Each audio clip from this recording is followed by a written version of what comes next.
കാസർഗോഡ് ജില്ലയിൽ കാഞ്ഞങ്ങാട് എന്ന സ്ഥലത്ത് 8ാം ക്ലാസ്സിൽ പഠിക്കുന്ന പയ്യൻ ഒരു ദിവസം ഒരു IPS ഉദ്യോഗസ്ഥൻ വിസിറ്റിന് വന്നു സ്കൂളിൽ.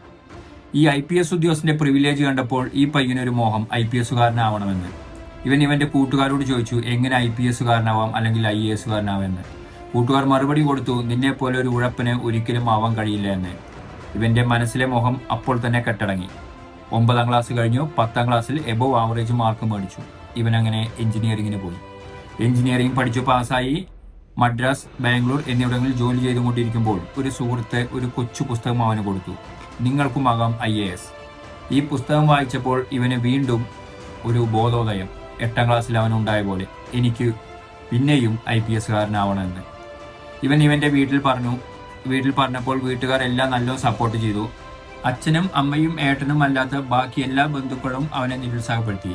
ഈ നല്ലൊരു ജോലി ഉണ്ടായിട്ട് എന്തിനാണ് UPSC പരീക്ഷയ്ക്ക് വേണ്ടി തയ്യാറെടുക്കണമെന്ന് ചോദിച്ചു. പക്ഷെ ഇവന്റെ ഉള്ളിന്റെ ആഗ്രഹം ഒരു IPSകാരനാവുക എന്നതാണ്.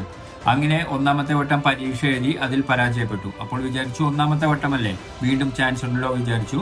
2ാമത്തെ വട്ടം എഴുതി. 2ാമത്തെ വട്ടം എഴുതിയപ്പോൾ ഇന്റർവ്യൂവിൽ പരാജയപ്പെട്ടു. വീണ്ടും 3ാമത്തെ വട്ടം എഴുതി. 3ാമത്തെ വട്ടം എഴുതിയപ്പോൾ ഫൈനൽ എക്സാമിൽ പരാജയപ്പെട്ടു. അതോടുകൂടി ശ്രമം ഉപേക്ഷിക്കാൻ നിൽക്കുകയായിരുന്നു. വീണ്ടും ലാസ്റ്റ് ചാൻസ് കൂടി ട്രൈ ചെയ്യാന്ന് വിചാരിച്ച് 4ാമത്തെ വട്ടം എഴുതി. 4ാമത്തെ വട്ടം എഴുതിയിട്ട് UPSC പരീക്ഷ അവൻ പാസ്സായി. അങ്ങനെ 2018 കേരള കേഡർ IPSകാരനായി. ഇന്ന് കൊല്ലം ജില്ലയിലെ സൂപ്രണ്ട് ഓഫ് പോലീസ്. പേര് വിഷ്ണു പ്രദീപ് TK.